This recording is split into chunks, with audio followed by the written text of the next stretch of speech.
और ये सारे जो मुठभेड़ हैं नक्सलियों के नाम से इनको मारा गया है। और इसको हम लोग तो कह ही रहे हैं कि इसमें मेजोरिटी जो है वो इनोसेंट लोगों को मारा गया है, वो फर्जी मुठभेड़ में मारे गए।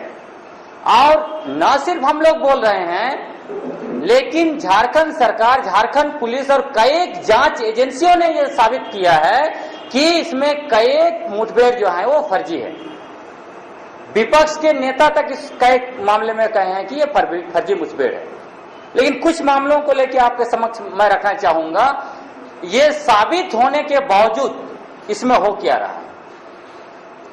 पहला सबसे बड़ा केस जो है पिछला साल का मंगल होनांगा का सरंडा में 20 जून को 19 जून को ही उनको जो है कि 12 बालिबा गांव के 12 लोगों को सीआरपीएफ वाले ले जाते हैं, कहते हैं कि आप हमें मदद करने के लिए चलिए एंटी नक्सल ऑपरेशन में, आप हमारा सामान ढो के चलिए। गांव वाले लोग 2 दिन तक सामान ढोते हैं। उसके बाद 30 तारीख को सुबह तड़के 3 बजे जब मंगल होनांगा थोड़ा सा टॉयलेट के लिए साइड होता है तो ये समझ लिया जाता है कि ये भाग रहा है और गोली मार दी जाती है।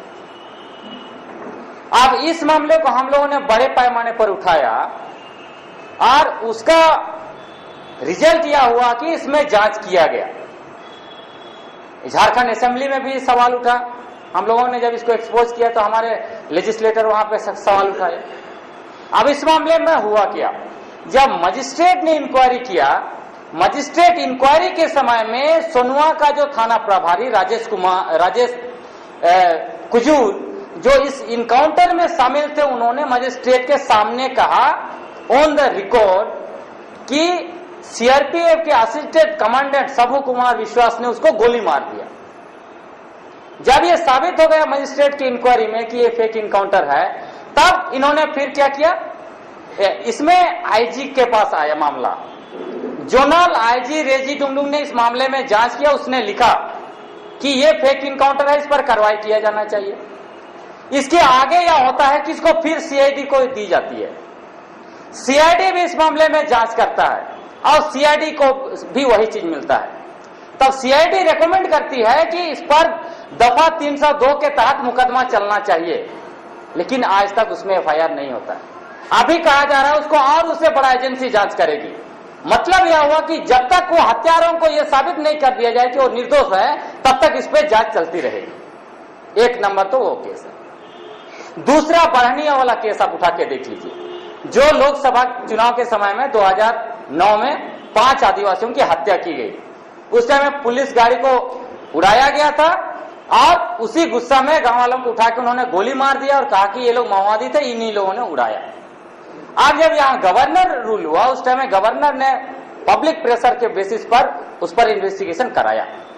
अब उस इन्वेस्टिगेशन में भी साबित हुआ कि ये लोग इनोसेंट, इनका माओवादी या नक्सलवादी या किसी वादी से कोई लेना देना नहीं था, ये लोग इनोसेंट थे। अब इसमें हुआ क्या, 5-5 लाख रुपया दे दिया गया उनको, परिजन को, और मामला खत्म। मतलब हत्यारों को कभी भी जो होना चाहिए कि perpetrator should be brought to justice, वो नहीं हुआ। सोमा गुड़िया का मामला भी है। सोमा गुड़िया किन्होंने कहा कि ये माओवादी दस्ता का मेंबर था। ये है 21 अगस्त का, 21 जुलाई का, पिछला साल का। अब इसमें वो कहते हैं एफआईआर जो हमारे पास उपलब्ध है, एफआईआर की कॉपी के अनुसार उसको उन्होंने पकड़ा, लेकिन उसके पास उस टाइम में हथियार या कुछ चीजें नहीं था। अब उनको लेके गए माओवादी कैंप ढूंढने के लिए, ले गए कि दिखाओ माओवादी कैंप कहाँ है, और उसी टाइम उन्होंने गोली मार दी। अब उसमें ये लोग दिखाते हैं कि ये क्रॉस फायर में मारा गया, माओवादियों की गोली से मारा गया। जब हम लोग कैंप ढूंढने गए थे, दिखाने गए थे, तब उस टाइम में माओवादी ने गोली चलाया और मर गया। लेकिन अगर वो भी हुआ है तो fact of the matter is कि सोमा गुड़िया की हत्या जो है पुलिस कस्टडी में हुआ, इसलिए उसका रिस्पॉन्सिबिलिटी पुलिस पर है, सीआरपीएफ पर होना चाहिए। लेकिन इसमें भी आगे कोई कार्रवाई नहीं हो रही है। अब इसमें यह भी समझना चाहिए, जब भी हम लोगों ने फेक इनकाउंटर का मामला उठाया है या इनोसेंट को जो रखा है टॉर्चर की उसका मामला उठाया है, दूसरे पक्ष से यह सवाल उठाया जाता है कि आप लोग जब सिक्योरिटी फोर्सेस को माओवादी लोग मारते हैं तब आप सवाल नहीं उठाते हैं। सवाल यहां पर यही है, इस सवाल का जवाब कि सिक्योरिटी फोर्सेस को जंगल में क्यों भेजा गया है? क्या वो लोगों को सुरक्षा देने के लिए गया है? अगर सुरक्षा देने लोगों को गया है तो इनोसेंट को कैसे वो लोग हत्या कर रहे हैं? निर्दोष को क्यों जो टॉर्चर कर रहे हैं? महिलाओं के साथ अत्याचार क्यों कर रहे हैं? तो ये जो 70 कंपनी बटालियन जो भेजा गया है जंगलों में, वो किसकी सुरक्षा में भेजा गया है? ये सरकार को आम जनता के समक्ष खुलासा करना चाहिए। क्या ये मल्टीनेशनल कंपनियों के लिए भेजा गया है उनके सुरक्षा में, या किसी और इंटरेस्ट में भेजा गया है? तो इसलिए वो चीजें आती है। तीसरी बात यह है कि 6000 इनोसेंट लोग जेलों में हैं, और वो 6000 इनोसेंट, इसमें भी हम लोग सिर्फ नहीं कह रहे हैं, ये इनोसेंट में पुलिस ही पकड़ के ले जाती है और पुलिस ही कहती है ये इनोसेंट से 3 महीना 4 महीना 1 साल जेल में रखने के बाद। खूंटी की 3 लड़कियों को, स्कूल जाने वाली लड़कियों को, जिसको HRLN के हमारे मित्र लोग हैं उन्होंने भी फैक्ट फाइंडिंग किया, ये तीनों लड़कियों को पकड़ के ले जाया गया। कहा गया इनके पास एक्सप्लोसिव्स थे, लेकिन इस पर जब इंटरवेंशन हुआ तो वही पुलिस 3 महीना जेल में डालने के बाद इन तीनों लड़कियों पर UAPA arms act 17 CLA, UAPA जब लगता है तो आपको बेल नहीं मिलेगा, निकलना मुश्किल है। जब इतना बड़ा ड्रैकोनियन लॉ लगाने के बावजूद 3 महीने के बाद वही पुलिस बोलती है कि ये लोग इनोसेंट है, तो 3 महीने तक उनको जेलों में डाला गया, उनका राइट टू एजुकेशन का वायलेशन हुआ। उस पुलिस अधिकार पर कार्रवाई क्यों नहीं होना चाहिए? लेकिन उस पर कोई कार्रवाई नहीं होता है, ना उन लड़कियों पर जिसका राइट टू एजुकेशन का हनन हुआ, उनका डिग्निटी का हनन हुआ, उनको कोई कंपनसेशन दिया गया। उसी तरह हमारा जितेंद्र सिंह मुंडा एक BIT में गया था और हमारा ऑपरेशन ग्रीन हैंड का जो पर्चा था उसको बांटने के लिए जा रहा था। उसको बस से पकड़ा जाता है, उसको मारा पीटा जाता है और उसको कहा जाता है, यहाँ SSP जो है कि बहुत बड़ा प्रेस कॉन्फ्रेंस करते हैं और हम लोग का सब पर्चा पोस्टर दिखा के बोलते हैं माओवादी है। अंत में वही पुलिस 1 साल के बाद उसको भी बोलती है ये बच्चा निर्दोष था, ये तो BIT में गया था। तो जब उसको प्रवीण कुमार उसको जब बोला ये माओवादी, तो प्रवीण कुमार के खिलाफ क्यों कार्रवाई नहीं होना चाहिए? कोई कार्रवाई नहीं होता है, न जितेंद्र सिंह मुंडा को कुछ जो है कि कॉम्पनसेशन दिया जाता है। आज डर से जितेंद्र सिंह मुंडा को जो है कि अपना गांव छोड़ना पड़ता है। ये सारे चीजों का जिम्मेवार कौन है? मैं स्पष्ट रूप से एलिगेशन लगाना चाहता हूं, बल्कि हमने प्रूव कर दिया है। जब ऑपरेशन ग्रीन हैंड 2009 में इस देश में लॉन्च किया गया पूरा 9 राज्यों में, तब हमने स्पष्ट रूप से कहा दिया था ऑपरेशन ग्रीन हैंड जो है वो कताई में लोगों का सुरक्षा के लिए नहीं किया जा रहा है, कताई में लोगों का सुरक्षा में जो है कि सिक्योरिटी फोर्सेस को नहीं भेजा जा रहा है, लेकिन इसका सिर्फ और सिर्फ मकसद है कि इस देश का जिस क्षेत्र में आदिवासी रहते हैं, जिसको हम मिनरल कॉरिडोर बोलते हैं, उसको एक इंडस्ट्रियल कॉरिडोर बनाना चाहते हैं, इसीलिए इस जगह पे भेजा जा रहा है उनकी हत्या करने के लिए। और इसको हमने सरंडा में साबित कर दिया। सरंडा में पिछले साल ऑपरेशन अनाकोंडा चलाया गया, 5000 आदिवासियों की जीवन तबाह की गई, विद्यालयों को 1 महीना 2 महीने के लिए बंद कर दिया गया, वहां सिक्योरिटी फोर्सेस ने कब्जा किया, सारे अनाज उनका बर्बाद कर दिया गया। अनाज आप देखेंगे हमने सब कितना क्विंटल सारा कुछ रखा है लिख के, उनका खस्सी बकरी सब खा गए ये लोग, मुर्गा मुर्गी सब खा गए। इसमें सबसे इंटरेस्टिंग चीज है, कैसे मैं कह रहा हूं कि मिनरल हंट है, बलीबा, थोलकोबाद और तिरिलपोसी, ये तीनों गांव में सबसे ज्यादा अत्याचार हुआ। ग्रामीणों को अपना गांव छोड़ने पर मजबूर किया गया। और क्या हुआ, वहां के जमीन का पट्टा जो है कि आदिवासियों का जला दिया गया। क्यों जला दिया गया? क्योंकि उसी के बगल में, थोलकोबाद के बगल में इलेक्ट्रो स्टील को माइनिंग सेंक्शन किया गया है, टाटा स्टील को माइनिंग सेंक्शन किया गया है, जिंदल स्टील को माइनिंग सेंक्शन किया गया है, मित्तल स्टील को माइनिंग सेंक्शन किया गया है। और ये इसी तरह 17 कंपनियों को।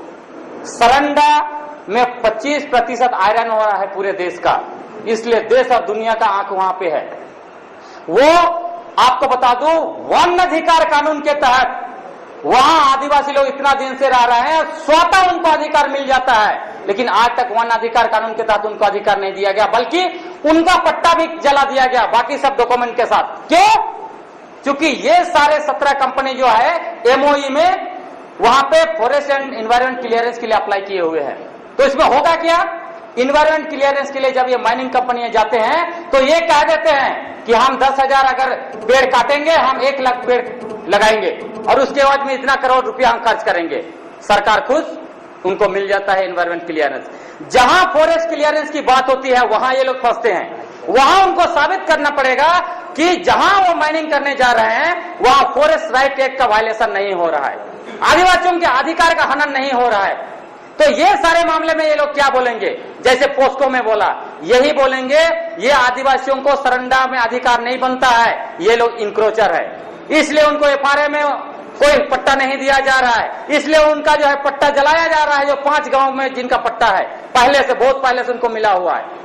ये सारे नौटंकी सिर्फ और सिर्फ यहाँ के संसाधन को लूटने के लिए किया जा रहा है और उसमें दूसरा कुछ है नहीं। अब इसमें मैं एक बात ये भी आपको बताना चाहूंगा, खासकर ह्यूमन राइट डिफेंडर का मामले में क्या हो रहा है। जो भी लोग खासकर 2 मामले में उठाते रहे, झारखंड का 2 मामला, उनको हमेशा अपराधी की तरह देखा गया, उनको एंटी नेशनल की तरह देखा गया। और वो 2 मामले हैं, एक विस्थापन का मामला है और दूसरा पुलिस अत्याचार का मामला है। जहां आप विस्थापन का विरोध करेंगे आपको कहा जाए एंटी नेशनल है। अब उसमें दयामणि बाला से मुन्नी हांसदा से सब लोग का लिस्ट है, उधर अभी रिसेंटली जो है कि मनोरमा एका का भी लिस्ट है, और एंटी नक्सल ऑपरेशन में हम लोग जैसे फादर स्टैंड जैसे लोगों का है, हम लोग जेल में डिटेन किया, पुलिस ने यहां तक बोला, हमको तो पर्सनली बोला खूंटी में कि आप पुलिस के खिलाफ आंदोलन करेंगे, आवाज उठाएंगे, आपको फाड़ के सुखा देंगे, हमें अपना नौकरी का कोई फिक्र नहीं। अब इसमें जो है कि आगे क्या हो रहा है, अगर जब मानव अधिकार कार्यकर्ताओं पर जो स्टेट का हमला हो रहा है उसको उठा रहे हैं तो क्या हो रहा है। मनोरमा एक्का जो वहां पे सिटियों में एक कंपनी गैर कानूनी तरीके से आदिवासियों का जमीन हड़प रही है, उस मामला को उठाई, उसको जो है कि जो कंपनी का मालिक ने एक अपराधी को पकड़ के उसको हत्या करवाने का धमकी दिया बार बार। जैसे जब इस मामला को हमने राष्ट्रीय मानवाधिकार आयोग के पास उठाया, तब राष्ट्रीय मानवाधिकार आयोग ने इस पर संज्ञान लेते हुए तुरंत वहां के एसपी को बोला कि आप उसका राइट टू लाइफ को सिक्योर कीजिए। मनोरमा एका को 2 सिक्योरिटी गार्ड देने की बात हुई, हालांकि उन्होंने कहा हम सिक्योरिटी लेंगे नहीं।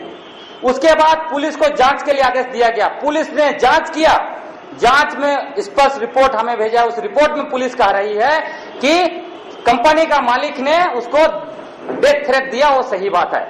दूसरा भी सही बात है कि कंपनी ने लोगों का फोर्सफुली लैंड एक्विजिशन किया और कंपनसेशन नहीं दिया, ये भी सही बात है।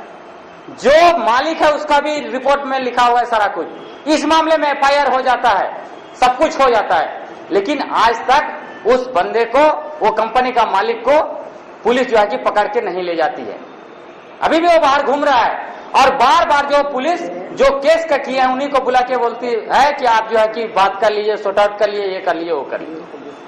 उसी तरह दयामणि बाला और सभी ये जो ग्रुप हैं, जैसे पाठक जी बोले कि इनका भी था कि इनके यहाँ माओवादी लोग आते हैं, फादर स्टैंड के यहाँ माओवादी आते हैं। हमने स्पेशल रूप से दयामणि बाला का केस में एनएचआरसी में केस फाइल किया, इसमें इन्वेस्टिगेशन हुआ, इसमें भी साबित किया, उन्होंने पुलिस का रिपोर्ट मेरे पास आया जिसमें पुलिस खुद कह रही है कि नहीं, इनके यहाँ माओवादी नहीं आते हैं, कोई भी गैर एंटी सोशल एलिमेंट्स इनके यहाँ नहीं आते हैं। तो जब ये आपका रिपोर्ट है तो जो रूरल एसपी ने इसे रिपोर्ट भेजा उसको हरास किया, उसके खिलाफ क्यों नहीं कार्रवाई होना चाहिए? उसके खिलाफ कोई कार्रवाई नहीं होता है। ये सारे मामले लेजिस्लेटिव असेंबली का भी देखिए, ये जो हमने रिपोर्ट जारी किया जिसमें हमने कहा कि झारखंड ह्यूमन राइट्स मूवमेंट ने कहा कि 557 लोगों की हत्या हुई है, इसका जांच कराइए। ये असेंबली में उठाई हमारा रिपोर्ट को लेके कि इस पर जांच होनी चाहिए। ये ह्यूमन राइट्स ग्रुप बोल रहा है, गलत नहीं बोल सकता है। उन्होंने सिर्फ कहा कि हम जांच कराएंगे, अभी तक इसमें हो नहीं रहा। आगे क्या हुआ कुछ पता नहीं। उसी तरह मंगल होनहंगा में भी वही है, तो असेंबली भी इसमें क्या कर रहा है पता नहीं। उसके साथ साथ इसमें एक विशेष तौर पर मैं ये कहना चाहूंगा कि ये फिफ्थ शेड्यूल एरिया है, इस वजह से यहां पूरा जो है कि एक कॉन्स्टिट्यूशनल क्राइसिस हो गया है। फिफ्थ शेड्यूल एरिया का मतलब क्या है? मतलब यह है कि फिफ्थ शेड्यूल एरिया का एडमिनिस्ट्रेशन जो चलाएंगे वो राष्ट्रपति गवर्नर के थ्रू चलाएंगे, और अगर फिफ्थ शेड्यूल एरिया में अगर वायलेंस हो रहा है तो वो जिम्मेदार हैं, क्योंकि फिफ्थ शेड्यूल एरिया में क्लियरली लिखा हुआ है कि फिफ्थ शेड्यूल एरिया में शांति व्यवस्था कायम करने की जिम्मेवारी गवर्नर की है, वो सीएम और किसी और की नहीं है। तो जब इतना ज्यादा हो रहा है, झारखंड पुलिस बार बार बोल रहे हैं कि पूरा क्षेत्र माओवादी घोषित हो गया, पूरा हिंसा में ये है, तो फिर क्यों कार्रवाई नहीं करे गवर्नर साहब? सब जगह जमीन की लूट हो रही है। फिफ्थ शेड्यूल में वो भी बोलता है कि गवर्नर साहब को देखना है कहीं आदिवासी लोग भूमिहीन तो नहीं हो रहे हैं। अगर आदिवासियों के बीच में आपस में भी भूमिहीनता बढ़ रही है तो उसको भी रोकने की जिम्मेवारी गवर्नर की है।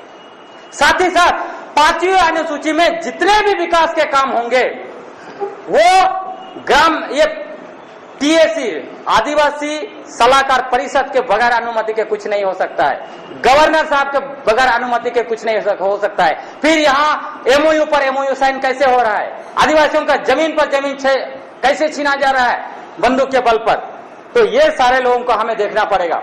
इसमें एक सबसे महत्वपूर्ण बात जो पूरा एक ये भी देखना पड़ेगा, एसपीओ सुप्रीम कोर्ट ने कहा कि आप प्राइवेट आर्मी आम लोगों सिविलियन को हथियार आप पकड़वा नहीं सकते हैं। आज रांची के इर्द गिर्द अब सब जगह जाइए, नौजवानों को हथियार से हथियार पकड़वा जा रहा है पुलिस के द्वारा, और इस पर कुछ नहीं हो रहा है। सुप्रीम कोर्ट का जजमेंट का, उनका ऑर्डर का यहाँ पे पूरी तरह से हनन हो रहा है, लेकिन कोई यहाँ पे कुछ होता नहीं है। अब कोर्ट में जाएंगे, बहुत मामले में कोर्ट में भी हम लोग को न्याय नहीं मिलता। अब इसमें एक महत्वपूर्ण बात आपके पास रखना चाहूंगा, मैं खत्म कर रहा हूं, कि हमेशा देश में चाहे नेशनल टेलीविजन चैनल में डिबेट हो या कितने बड़े बड़े सेमिनार में डिबेट हो, उसमें यही डिबेट हो रहा है कि इस देश में माओवादी बढ़ रहे हैं या नक्सलवाद बढ़ रहे हैं। उसका दो ही कारण है, एक तो लोग आदिवासी लोग गरीब है, दूसरा विकास उन तक नहीं पहुंचा। लेकिन ये डिबेट सरासर झूठा है। कुछ मामले में हो सकता है लेकिन यही नहीं है। मैं आपको बता देना चाहता हूं, इस देश में जो है माओवाद और नक्सलवाद बढ़ रहा है, उसका कारण ये विकास नहीं होना और लोग गरीब हैं ये नहीं है। इसका सबसे बड़ा कारण है लोगों के साथ अन्याय पर अन्याय होना। आप ये बता दीजिए, नगरी के लोग जब इतना दिन से गांधीवादी तरीके से, शांतिपूर्ण तरीके से 4 महीने से 125 दिन से वहां पे धरना पे बैठे हुए हैं, यह देश पूरा गांधी का देश है, ये डेमोक्रेसी उनका बात क्यों नहीं सुना? ये डेमोक्रेसी, सो कॉल्ड डेमोक्रेसी, बंदूक के बल पर उनका जमीन छीनता है। तो क्या हम उनको सिखाएंगे कि तुम फास्टिंग करो, भूख हड़ताल करके अपना जमीन बचाओ? बचाएंगे? जब 125 दिन बैठने के बाद उनका इस लोकतंत्र में कोई सुनवाई नहीं होता है। यह सबसे बड़ा चीज है माओवाद बढ़ने का। और मैं यह भी कह देता हूं कि स्टेट को, और जो लोग मिडिल क्लास है सिटी में बैठते हैं, वो गलतफहमी में ना रहे कि वो सुरक्षित है। अगले दिन समय ऐसा आ रहा है, ऐसा मजबूरी होगा कि इस देश में लोगों को न्याय नहीं मिलेगा, लोकतंत्र में न्याय नहीं मिलेगा, तो एक एक आदमी बंदूक उठाएगा। उस दिन माओवाद है या नक्सलवाद है, ये वाद वो वाद नहीं होगा। ये आप देखिएगा, अगर जिस तरह से सुप्रीम कोर्ट आदिवासियों का कागज देख के फेंक देता है, आप कहां जाएंगे? झारखंड हाईकोर्ट पेशा के मामले में क्या बोला? पेशा के मामले में बोला कि ये अनकॉन्स्टिट्यूशनल है। वो तो ये समझ लीजिए केजी बालाकृष्णन खुद दलित है, उन्होंने एट्रोसिटी देखे हैं, तब उन्होंने कहा कि ये अनकॉन्स्टिट्यूशनल नहीं है, तब जाके यहाँ पेशा के तहत चुनाव हुआ। तो हमें तो कभी कभी ऐसा लगने लगा है शायद हम इस लोकतंत्र का हिस्सा ही नहीं है। जब इस लोकतंत्र में हमारी सुनी ही नहीं जाती है तो हम सिर्फ वोट देने के लिए इस लोकतंत्र का हिस्सा है? हम इस लोकतंत्र के नाम से क्यों ताली बजाएं? ये इस सवाल का जवाब हमें चाहिए और चाहिए। इसलिए मैं खत्म करना चाहूंगा कि इस देश में सरकार को न्याय देने के लिए सोचना पड़ेगा। बार बार हम यही कहते हैं कि पीपल फ्रेंडली का नाटक करने से पुलिस कुछ नहीं होगा। थाना में लोग जाते हैं, उसका आप एफआईआर नहीं दर्ज कर सकते हो। थाना में एफआईआर दर्ज भी हुआ तो उस पर इन्वेस्टिगेशन नहीं करते हो, उस पर कार्रवाई नहीं करते हो। ये देखते हो कि एफआईआर करने वाला ताकतवर है या मजबूर है।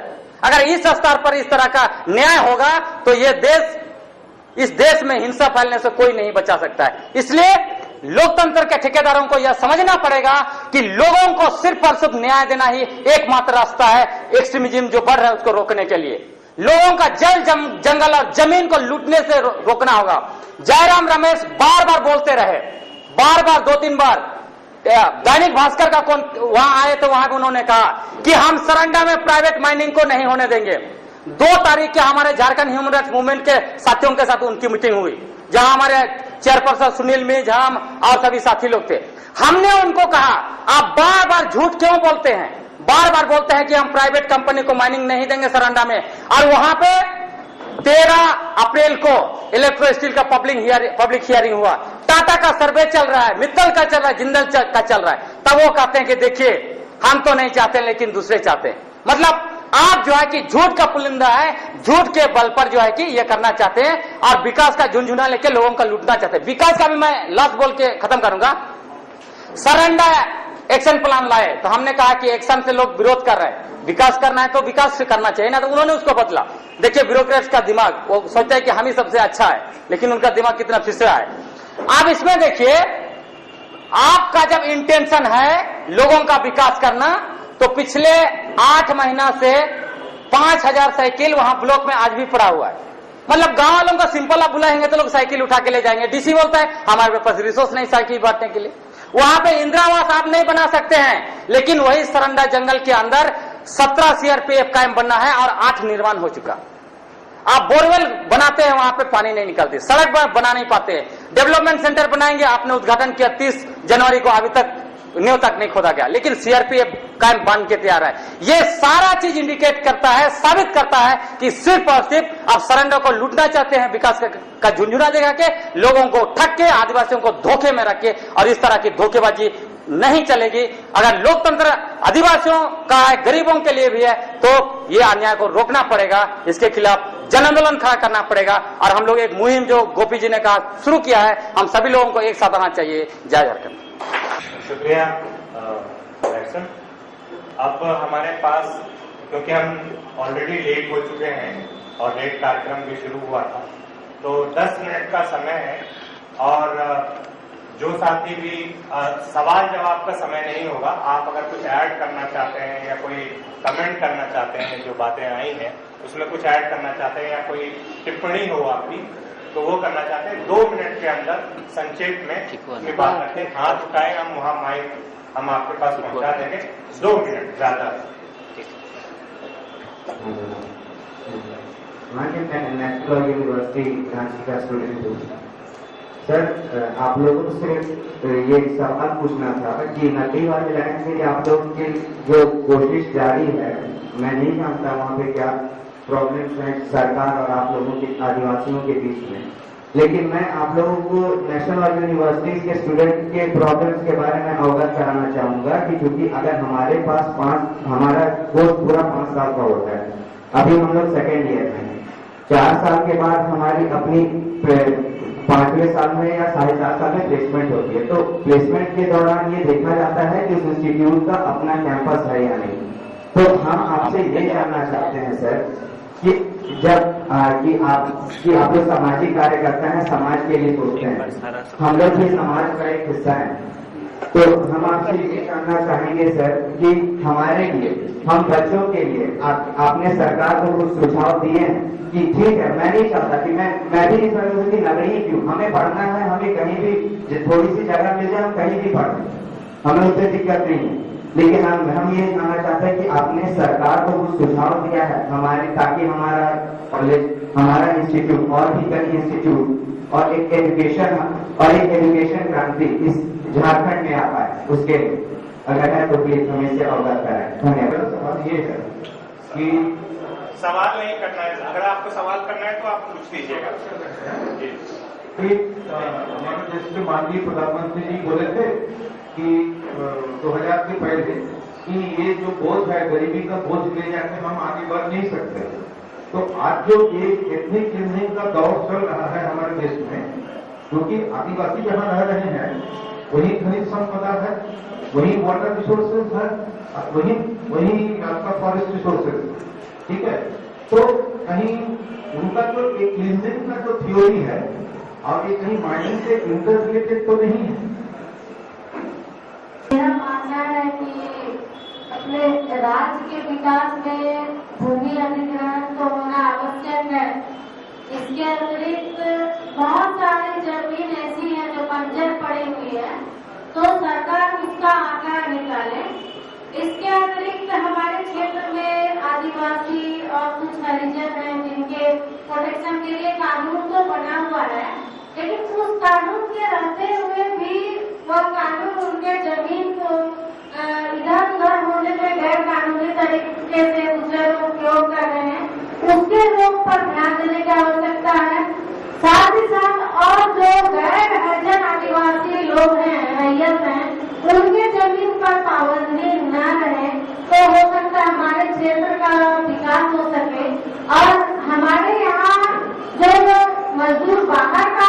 जाते हैं उनको यहाँ काम के अवसर के लिए भी कुछ सोचने की आवश्यकता है। जी, मेरा नाम अफजल अली है। मेरा ये सुझाव है कि जो नए मैंने ये 4-5 दिन के दौरा पर पलामू का और मैंने देखा कि काफी दबाव होता है थाने का और प्रशासन का। मेरे पास में जब 4 दिन के बाद हम लोकेटर को डीजीपी का फोन आया था तो काफी घबरा गया था मैं भी। तो मैं ये सुझाव दूंगा कि ऐसे जो भी कार्यकर्ता हैं जो अपने परिवार को छोड़कर मानवाधिकार के साथ जुड़ते हैं, कार्य करते हैं, लेकिन किसी कारणवश अगर उनको अरेस्ट कर लिया जाता है तो उनके घर की हालात काफी खराब हो जाती है। उस कंडीशन में उनके परिवार की देखरेख के लिए, उनके भरण पोषण के लिए भी संगठन को कुछ करने की कोशिश करनी चाहिए। धन्यवाद। हमने ये जो भी सुना और ह्यूमन राइट के बारे में, सब कुछ के बारे में, आदिवासियों के बारे में, सारी चीज को जहां तक हम सोच पाते हैं, देख पाते हैं, उसमें आदिवासियों की स्थिति या जो भी झारखंड में स्थिति हो रही है, मुझे लगता है खास करके आदिवासियों के बारे में और नगरी के बारे में जो मैं कहना चाहता हूँ कि हम उन आदिवासी के ठेकेदारों को सबसे पहले खत्म करना पड़ेगा जो आदिवासी के नाम पर, और जो आदिवासी है भी या नहीं भी है, इनमें दोनों शामिल है, लेकिन सिर्फ उनकी जो है उनकी बातों को बदला में रखते हैं। हमें उन ठेकेदारों को सबसे पहले खत्म करना चाहिए। मैं ये समझ की कहना चाहूँगी, ज्यादा खत्म करना चाहिए।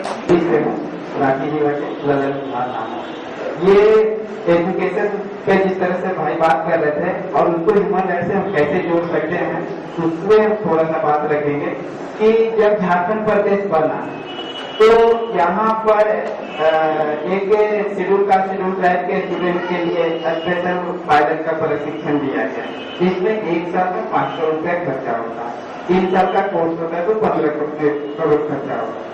पहला वर्ष पहला सत्र चला, उसके बाद का सत्र आज तक चला, किसी को मालूम है नहीं।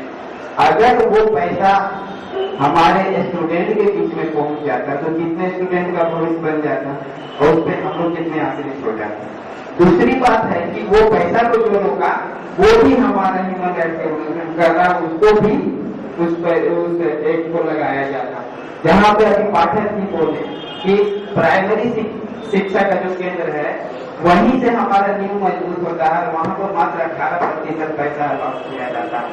तो हमको न समय पे किताब मिलेगा, न हमको समय पे कपड़ा मिलेगा, न हमको पे शिक्षा मिलेगा। क्या मिलेगा? घास खिलो, बकरी गिनती करो, दरवाजे से घुसो, खिड़की से बाहर निकलो। तो वैसे जो वहाँ पे बनाए हुए ढांचे, वैसे लोगों के ऊपर भी ह्यूमन राइट्स एक्ट को लगाया जाए ताकि हम दलितों का विकास को रोकने का सबसे पहला वो काम शुरू करें, वो रोके नहीं। मेरा नाम विरोध बाबना है। जैसा कि हमने सुना यहाँ पे 5th शेड्यूल का बात और Jharkhand 5th schedule, hello, Jharkhand 5th schedule राज्य है, तो 5th शेड्यूल पे हम लोगों को ज्यादा इंफॉर्मेशन होना चाहिए। मुझे लगता है कि ये 5th शेड्यूल 6th शेड्यूल की तरह है, जिस तरह नॉर्थ ईस्टर्न राज्य एडमिनिस्ट्रेशन चलता है, तो 5th शेड्यूल का हमें विस्तृत जानकारी होने से अवेयरनेस ज्यादा फैलेगा। Thank you. असल में कुछ देर से ये बात सुन रहा था ह्यूमन राइट के हवाले से, मुझे थोड़ा सा वेगनेस लगा ये इस बात की। तो ये एक तो है कि ह्यूमन राइट्स की पामाली जहाँ पे जिसका उल्लंघन होता है या सरकार की ओर से ही ये होता है, ह्यूमन राइट का उल्लंघन हो जाता है। और दूसरे तरफ है हमारा उसका दी लॉ, यानी there is remedy in law.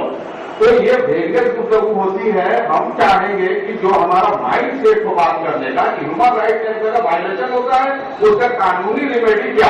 बहुत सारे हमारे वकील वर्कर्स भी यहाँ आए हुए हैं, तो एक कैटेगोरिकल बात होनी चाहिए कि ह्यूमन राइट्स का जहाँ कहीं जिस मोड में भी वायलेशन हुआ उसका कानून में क्या हल है। जैसे कि एक बात आई कि सुप्रीम कोर्ट तक हमको ये करके फेंक दिया जाता है, how to prescribe the court as well as all the government personally.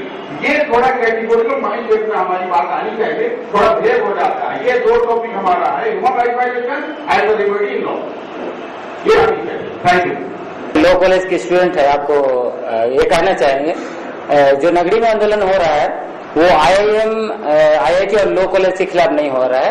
हम लोगों ने उसके लिए ऑप्शन भी देके रखा है। उसी सुक्रोटू में 1900 एकड़ जमीन खाली पड़ा है। हमने कहा कि वहां जाके बनाओ, और उसके पीछे भी जमीन है, लेकिन हम लोग कह रहे हैं कि खेती के जमीन पे नहीं होना चाहिए। Thank you. हम सारे वक्ताओं के आभारी हैं कि उन्होंने अपना कीमती वक्त दिया। अब हम दूसरी सत्र की ओर बढ़ेंगे, तो मैं रिक्वेस्ट करूंगा थैंक यू। जगह खाली करें ताकि दूसरे लोग जगह ले सकें।